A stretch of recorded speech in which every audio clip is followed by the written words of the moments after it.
Hello and welcome to the World Storytelling Cafe. Or, if you've been before, welcome back.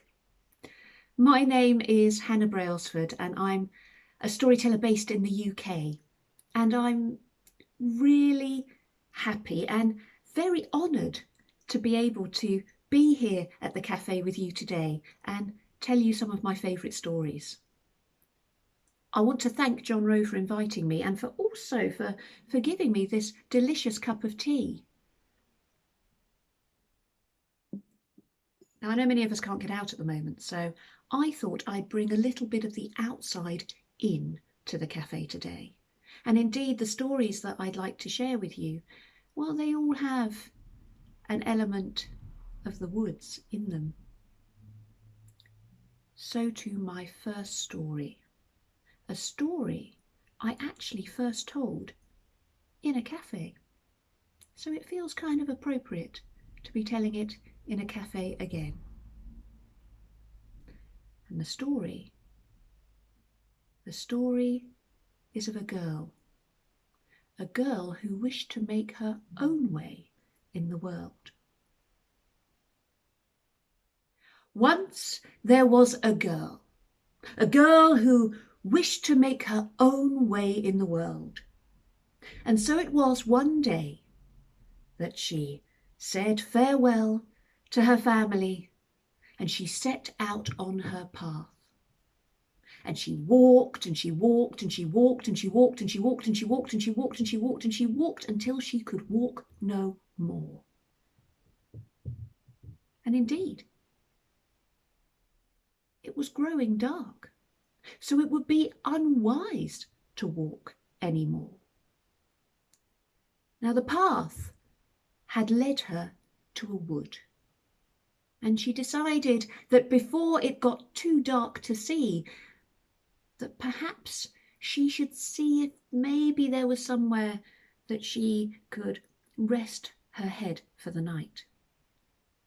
And as she looked towards the wood, she could see that there, in the distance, there was a faint light. Well, it made sense to go towards the light, because hopefully it might offer some shelter for the night. And so that's what she did. She made her way through the trees, following the light.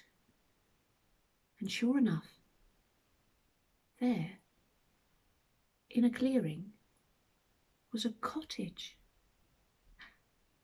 And in the window, a candle, offering the light.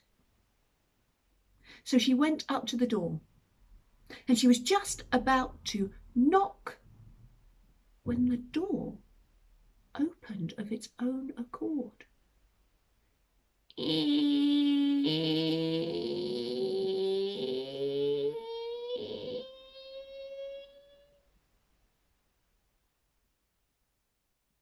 And there, in the centre of the cottage, lit by a roaring fire, was the strangest creature she had ever seen. It was no bigger than a 6-month-old child, and yet it was old and wizened, with wrinkles and a shock of white hair that fell upon its shoulders. And there from its chin was a long white beard that fell round its legs that were crossed upon the table, round its legs and body, and fell down upon the floor. And the creature looked at the girl as she stood in the doorway. I am the mannequin span along, and I I have a beard that's 10 ells long. Make my dinner. Well, the girl wondered what she should do. I mean, should she cross over into the cottage to this strange creature, or should she face the dangers that lurked in the dark forest beyond? And she decided that she'd better take her chance with the creature. So she stepped over the threshold, closed the door, and looked around for the first time at the rest of the cottage. And there by the roaring fire was a small bed, which she took to be the creature's. And near the bed there were some pots and pans, and on the floor there were potatoes and carrots and onions, and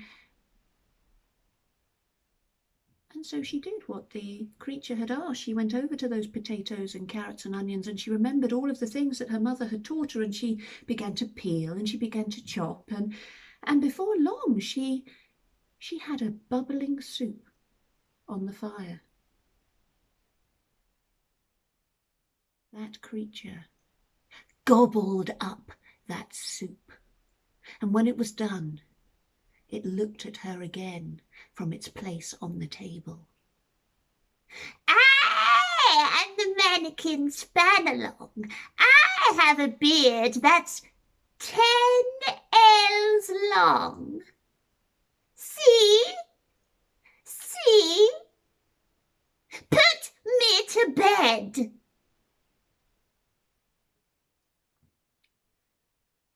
Well, even though the creature was not being very polite or indeed very friendly, the girl went over to the creature and awkwardly picked it up from the table and took it over to the bed. And there on the bed she took off its jacket and the waistcoat beneath, and its little shirt, and then its trousers. But she didn't go any further. And then she lay the creature down on the bed, and she pulled up the covers and she tucked it in tight, and before she knew it, the creature had fallen fast asleep.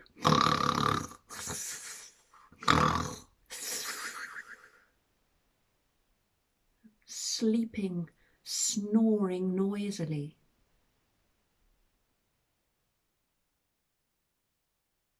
Well, it hadn't said she could stay, but it also hadn't said that she couldn't, so she decided that she needed to rest herself. But where? There was no other place to sleep. But there was the fire. And so she made herself as comfortable as she could, and she lay down as the fire crackled. In the morning, the girl was awoken, but not awoken by the sweet sound of the birds singing in the wood. No, our young girl was woken by a familiar voice. I am the mannequin Spanalong. I have a beard that's 10 ells long. Dress me. Well, being woken so abruptly, the girl got herself together, and then she went over to the creature and she took the clothes that she had thought to fold the night before and began to dress the creature in the shirt, in the waistcoat, in the coat, in the trousers. And then she picked it up and she took it back to the table where it had been the night before when she had first arrived. "Ha!" said the creature. And the girl thought that that was the moment she should leave. And so she turned to go, but the creature stopped her. I am the mannequin Spanalong, and I have a beard. Yes, I know, said the girl. 10 ells long. Yes, and you will comb it for me. Now, as much as the girl thought a please wouldn't have gone amiss, she also thought, well, why not? I guess it's the least I can do before I go. And so she looked around, and there, sure enough, on the floor, she saw a rusty old comb. So she picked it up, and she went over to the creature, and she took a piece of that 10 ells of beard hair, and she began to comb. And she combed through that hair. And as she did, well, something extraordinary began to happen. For every stroke of the comb, the creature, well, it began to grow a little bit bigger, a little bit taller. And for every comb of that hair, the creature, well, it grew a little bit younger, taller, younger, taller, younger, taller, younger, taller, younger, until, no longer sitting on the table, but there standing before her in a pool of beard hair, was a handsome young prince, handsome and clean shaven.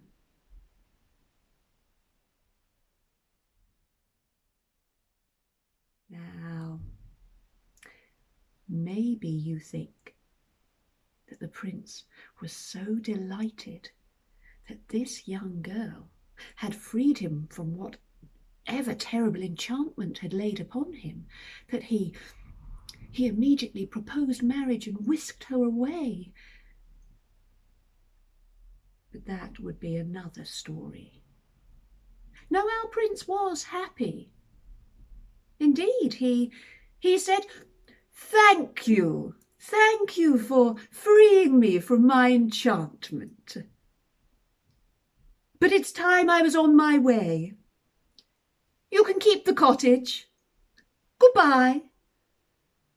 And with that, he brushed past the girl and was out the door. Was the girl disappointed? Of course not. For you see, remember, she was a young girl who wished to make her own way in the world. She didn't need any prince to marry her. And besides, from just making a little soup and helping to dress and undress and comb a beard, she had got a cottage of her own, a roof over her head, a place to call home. And so she looked around her, and as she looked at the hair on the floor and thought, I really must clear that up, she suddenly had an idea. And she bent down and she took some of that beard hair, and yes, it was soft. So she looked around for another potato. And with the potato, she looked around for a stick. And when she'd found her potato and her stick, she stuck them together and fashioned a spinning wheel. And then she sat on the edge of that creature's bed, and she took that beard hair that had once been on its chin, wound it round, and began to spin. And she spun and she spun and she spun and she spun, and soon that beard hair was transformed into the most delicate silken thread. And when she had a spool,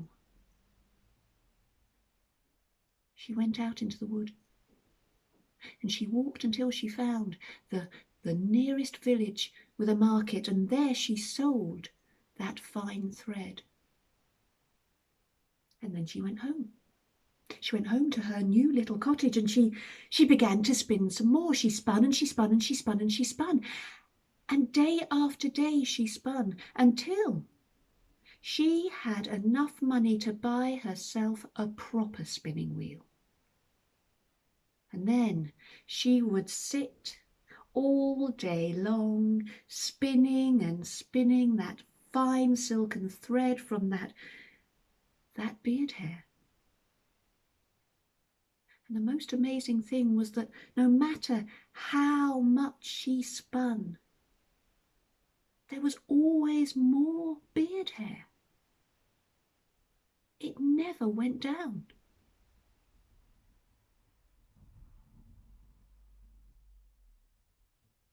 And I think if that young girl who will now no longer be young, if she is still alive, she is sitting there in that cottage with her spinning wheel and all of that beard hair, and she is spinning still.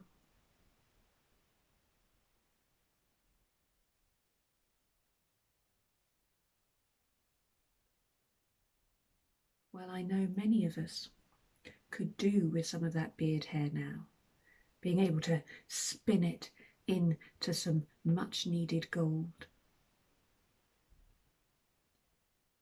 Now for my second story, I thought I would share one which I tell ordinarily in schools. It's a favourite story of mine, and it too is about a prince. But this prince doesn't have an enchantment upon him. No, this prince has something that's very dear to him. And this is how the story begins.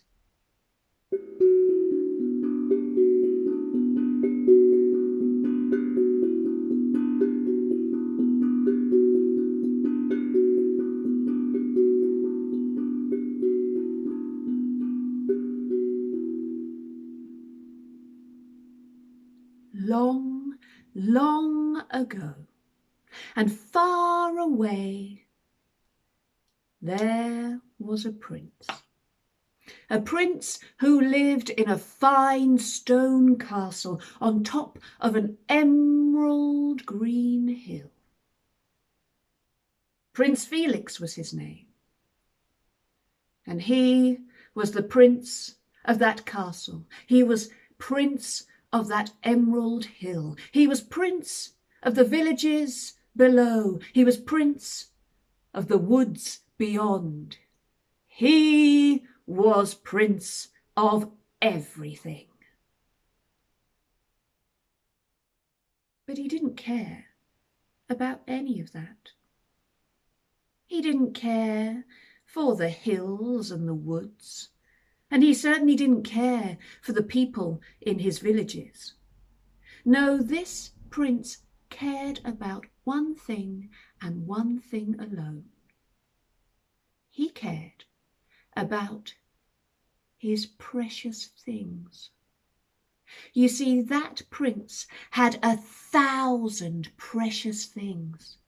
1,000 precious things that he kept locked away just for him. He had them locked away deep down in the heart of that emerald green hill.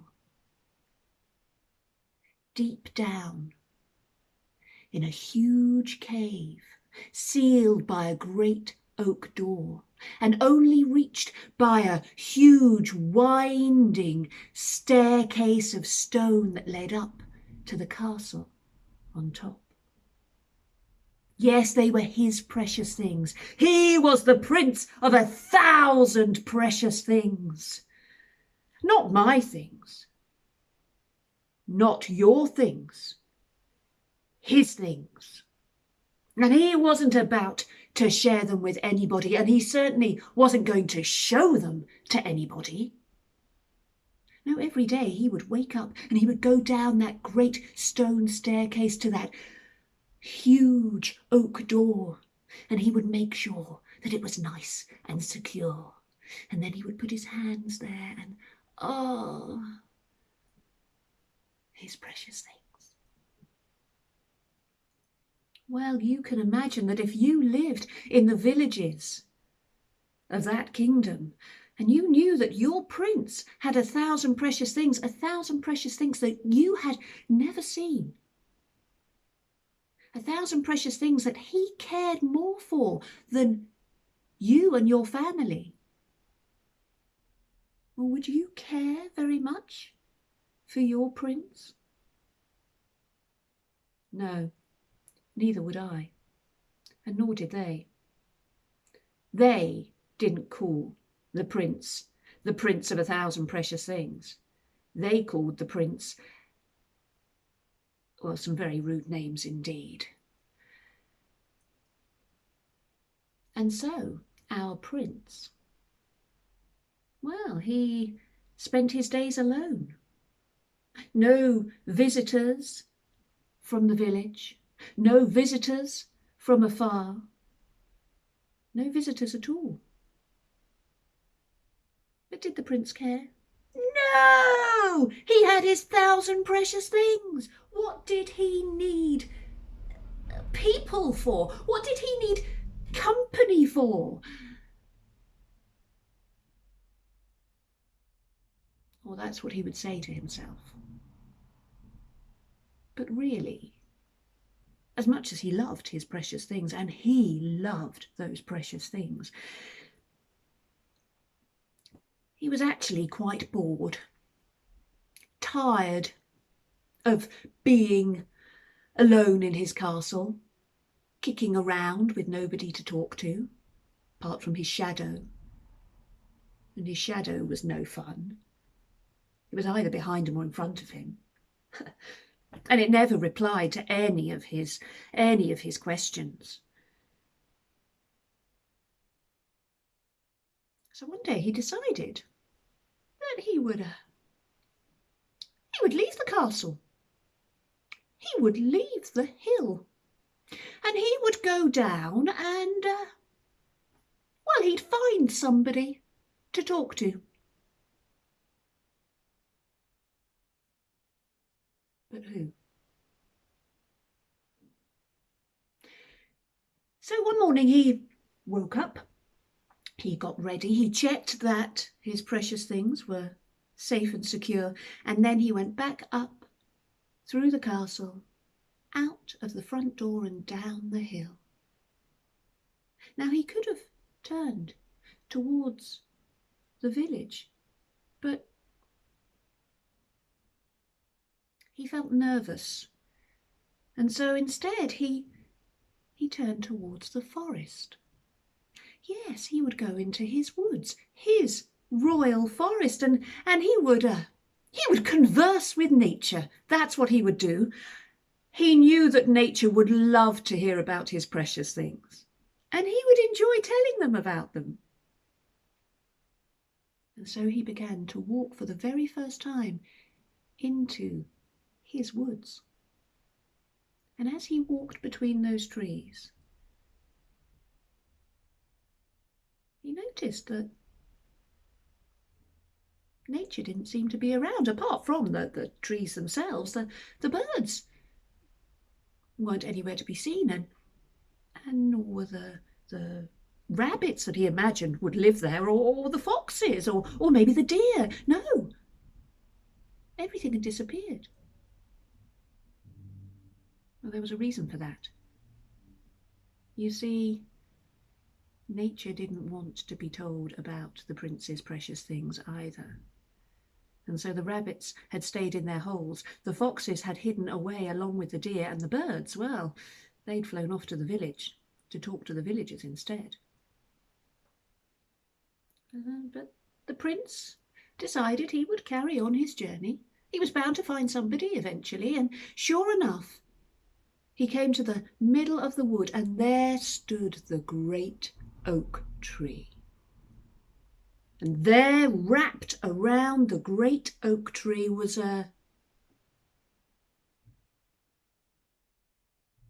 was a creature that the prince wasn't expecting to see, a creature that, quite frankly, he didn't want in his wood, a creature he felt did not belong there.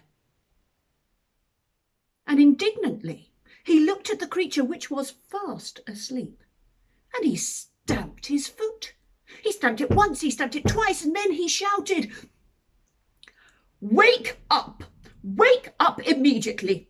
I, Prince Felix, Prince of all the lands around, Prince of the Emerald Green Hill, Prince of this forest, demand that you wake up immediately."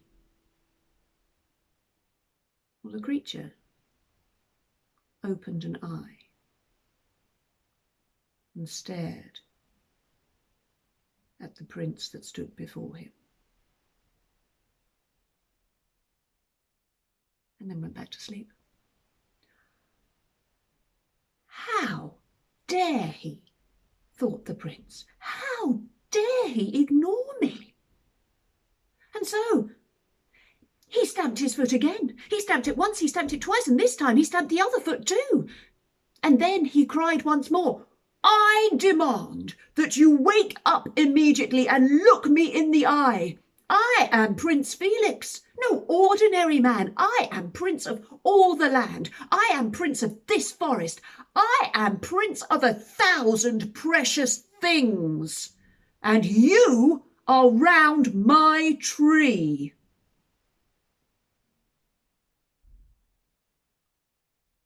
Well, perhaps it was the mention of the 1,000 precious things, but suddenly the creature opened both eyes. And then it began to move. It began to uncoil itself from round the tree. And then it began to stand until it was its full height, almost as tall as the top of the great oak itself. And then it stretched out its wings, its scales glinting in the sun that was streaming through the canopy above its head.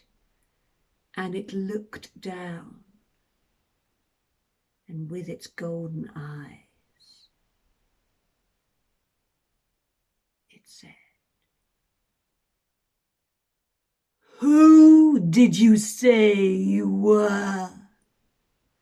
Prince of 1,000 precious things, Prince of this forest, Prince of the lands around. Well, Prince, this is my tree, and here below the roots lay my precious things. And if you know anything of dragons, you will know that we never leave our treasure. And so I will not be leaving immediately. I will not be leaving at all. And you, Prince, can't make me."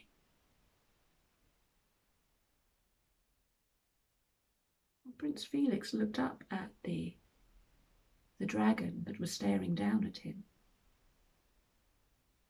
And instead of running and turning with fear, no, he was intrigued by what the dragon had said about treasure.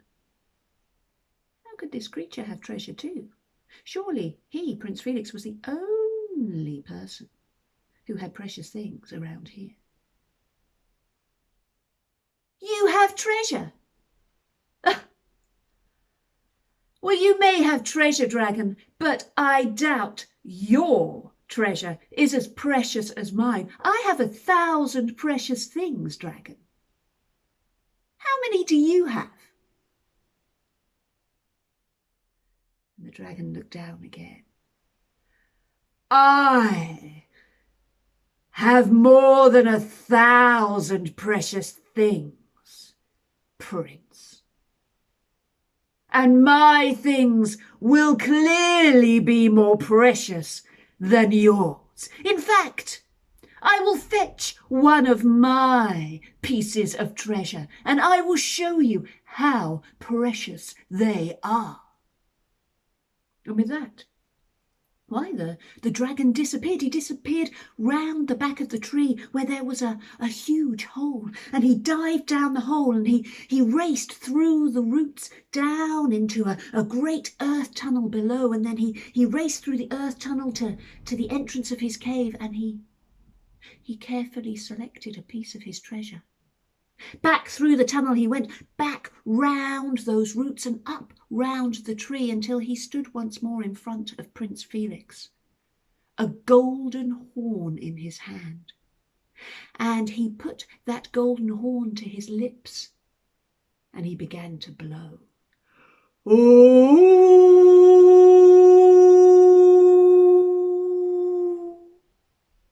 Long and low he blew that horn. And as he did, suddenly there in the forest, the stillness was broken by the sound of a pounding, a pounding beat of feet, of hooves, of claws, of wings. For suddenly through the forest came all of the creatures, not just from the forest, but from the lands beyond. Foxes and deer and hedgehogs and badgers, ladybirds and butterflies and nightingales and owls and rhino and zebras and bears and all of the creatures you can imagine of fur and scale and wing. They all came bounding through those trees, answering the call of the horn. And they gathered round that oak tree, gathered round the dragon and the prince. And then finally, the last animal to arrive was the most magical animal of all. Can you guess? Yes, it was the unicorn. But not just any unicorn, the queen of unicorns. And when she arrived, why, the party could finally begin. And all of those creatures, they began to beat their hooves and their feet and their claws and their wings, and they began to beat such a tune that the whole forest began to dance. Even the trees began to sway to the beat. And the unicorn danced with the dragon, and the prince found himself caught up in the merriment, and before he knew it, he found himself on the back of a bear, dancing round and round and round until finally the whole company of creatures were exhausted from their dancing, from their joyous party. And the dragon picked up the horn once more, and he blew long and low. Ooh!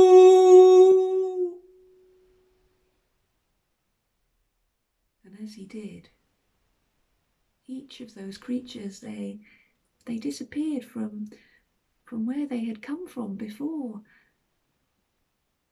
But the last to go, the unicorn. And the prince caught his breath.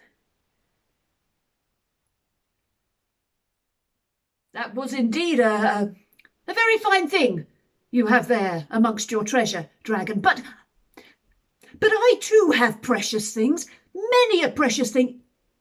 I will show you one of my precious things. And with that, the prince turned and raced back through the forest. He raced back to the green hill, up to his castle, and there he went down that great spiral stone staircase, down to the heart of the hill, down to that great oak door. And for the first time in such a long time, he took the key from his pocket and he unlocked the bolt and drew it back, and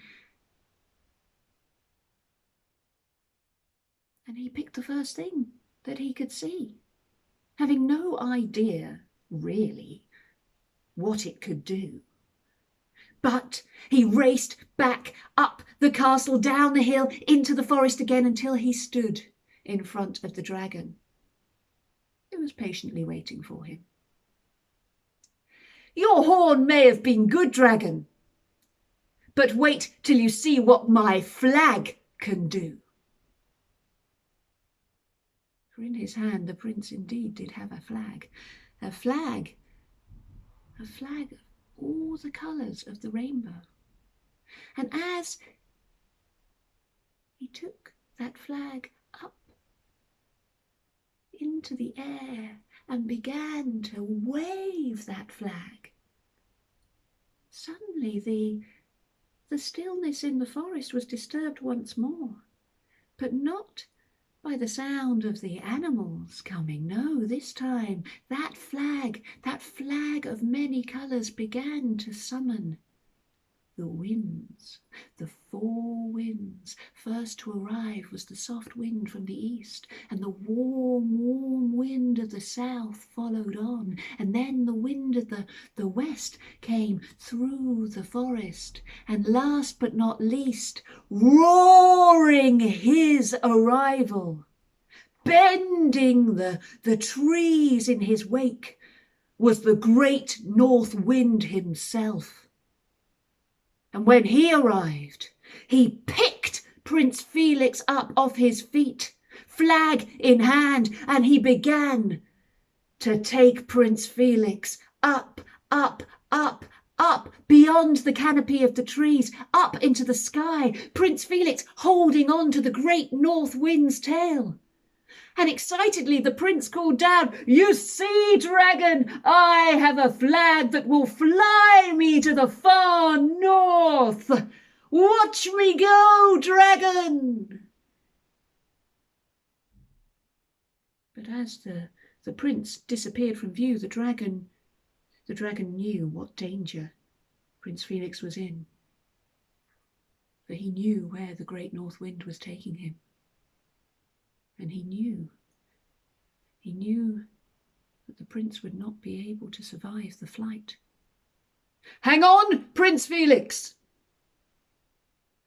And the dragon took to the skies too, and he raced after the prince, who was laughing as he was holding on to the tail of the wind. He was laughing and laughing until the further north that the great north wind took him, the further north to the lands of ice and snow, where the air was growing thin and cold.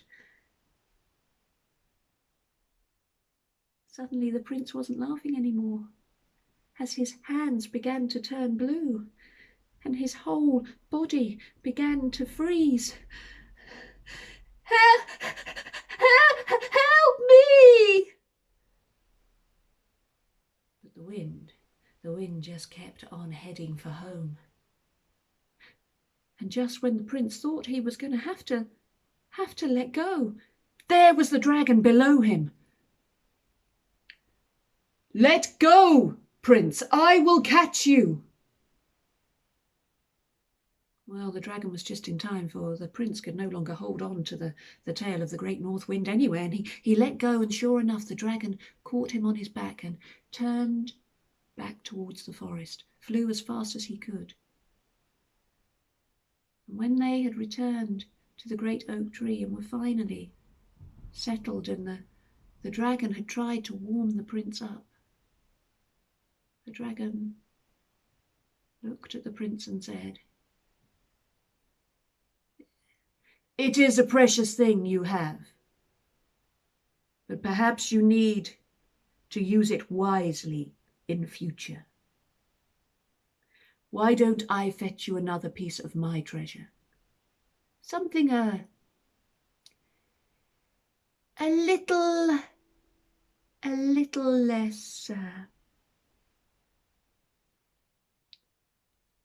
little less angry. something we can both enjoy, perhaps. And with that, the dragon disappeared once more behind the tree, down to that huge hole, down, down between the roots, down to that earth tunnel into his cave, and he carefully selected the piece of treasure that he thought would cheer the prince up. Back once more through the tunnel, up in between the roots, out of the hole, until he stood before Prince Felix, who was finally starting to feel the blood coming back to his hands again. The prince looked at the dragon, and he looked at what the dragon had brought. It was just a plain wooden box. "You call that treasure, dragon? How is a small wooden box treasure?" "Shall we see, your majesty?" And with that, the dragon placed the unassuming wooden box on the floor. And he lifted it. He lifted the lid, and as he did, a cloud of dust emerged. Nothing special, except that this dust didn't dissipate into the air around. No, this dust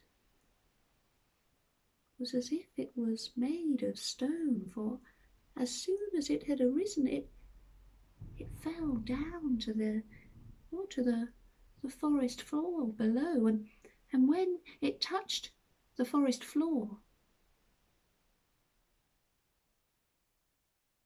the sun disappeared, and day became night. And the prince began to grow nervous, for all he could see were the outlines of the trees and the dragon, and then suddenly, where that dust had laid upon the forest floor,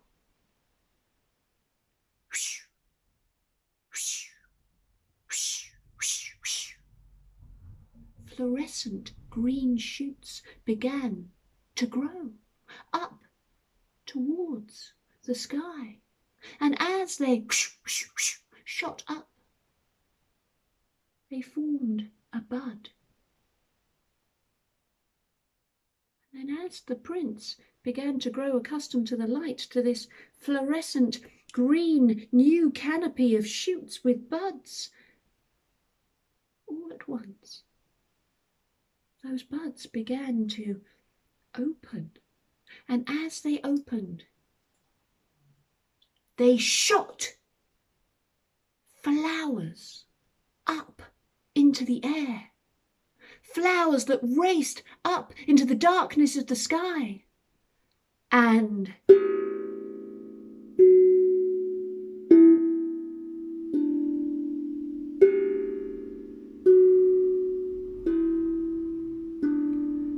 burst into a riot of colour.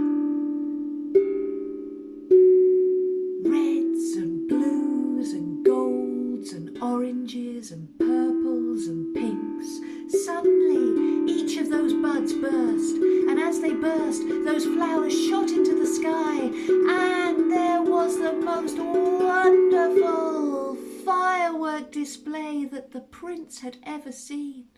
And as those firework flowers set forth their beautiful colours, lighting up the sky, so the dragon took to the wing once more and began to breathe circles of fire amidst their colours. And the prince, he just looked on in awe.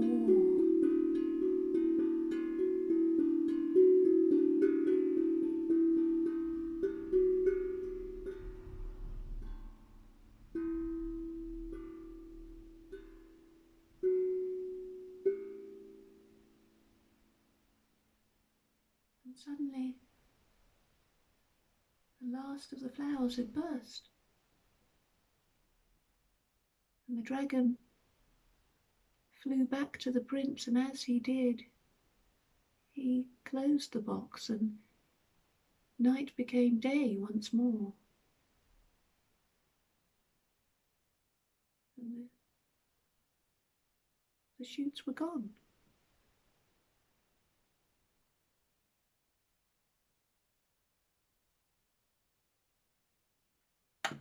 That was indeed a very fine display, dragon. Quite magical, I might even say. But it doesn't solve this problem that we have, does it? You are still here, in my forest, in my tree, with all of your precious things. I tell you what, why don't we both go and get one last precious thing? One each. Bring them back at the same time. And whoever has the best precious thing, well, they get to decide what happens next. If it's me, I get to say whether you can stay with the tree. And if it's you, well then, you get to choose. Do you agree? The dragon said, "Certainly, your majesty. Shall we count to 3? 1, 2, 3. And with that, Prince Felix rushed out of the forest as the dragon raced behind the tree, back down through the roots, down to that earth tunnel, down towards his cave, as Prince Felix went up the hill into his castle, down that great flight of stone steps until he too arrived by his great oak door. Pulling back the bolt once more, he opened the door just as the dragon arrived in the mouth of his cave.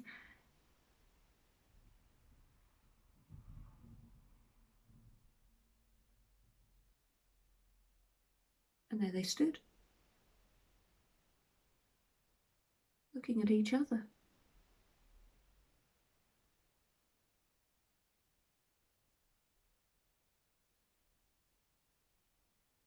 Now a great fight could have ensued,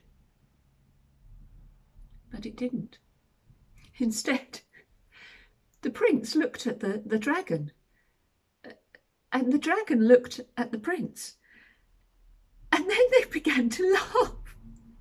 They began to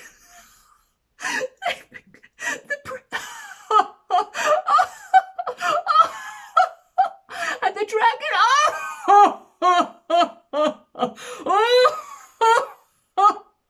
and they laughed, and they laughed. You mean to say that my treasure, my 1,000 precious things, was really my treasure?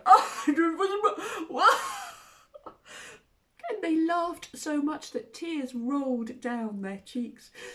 And they laughed until they couldn't laugh anymore. And finally, when they both regained their self-control, they looked at each other.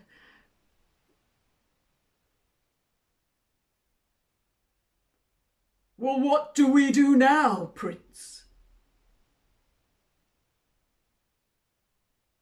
And Prince Felix, he looked at all of those 1,000 precious things. He looked at the dragon, and he said,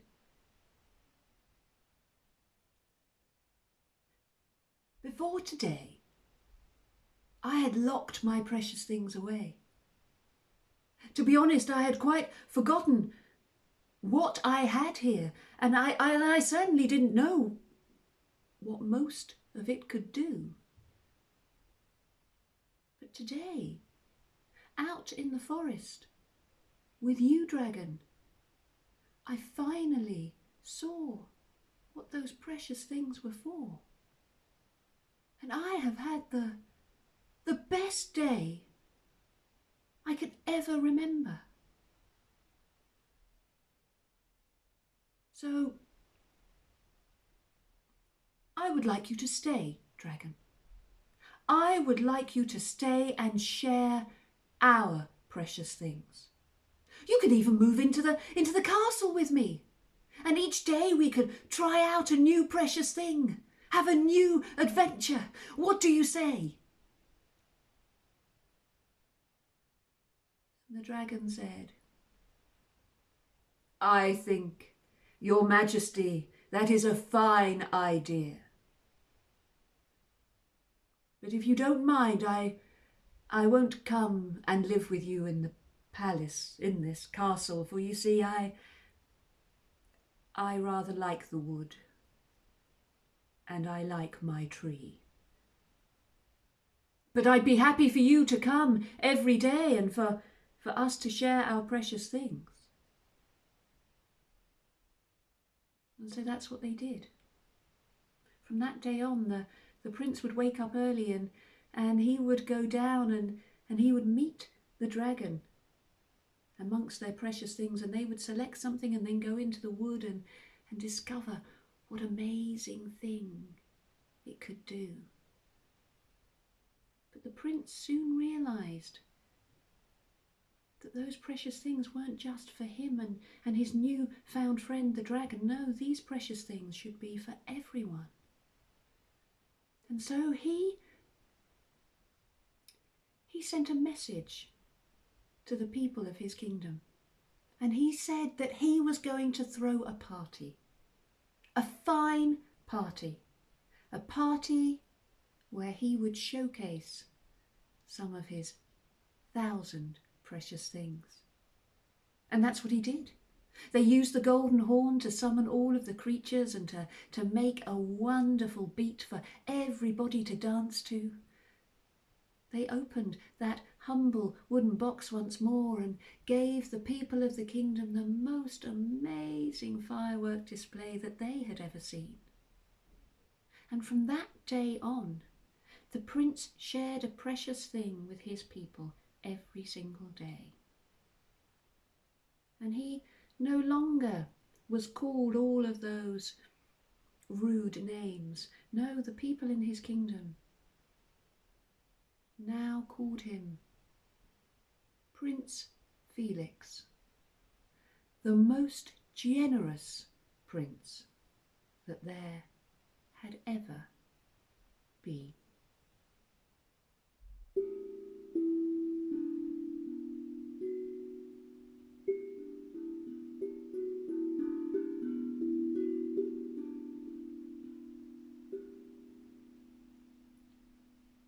And so there ends the story of the prince and the 1,000 precious things. I want to thank you for letting me share some of my precious things with you.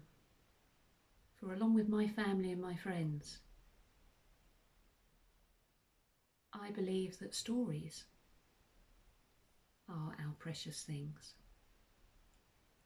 And I know that here in the Storytelling Cafe, you will get to share in so many precious stories. And I hope that you enjoy them over the coming weeks and that they give you something special to look forward to. Thank you. People, wherever you are, thank you for listening to that last storyteller. What an amazing performance. And if you enjoyed it, the hat, look just below the story. If you're on the website, and I do encourage you to go to the website, and you can put a little in the hat. If you're in Texas, I've got a Texas hat here. I've got this in Kerrville. You could drop $1 in, or $2. If you're in England, you can drop £1 in, or more. If you're in Canada, well, you could drop a few dollars in. And maybe if you're right up north in Lapland, you could drop a few kroner in, or maybe a euro or two. It will be much appreciated. Thank you.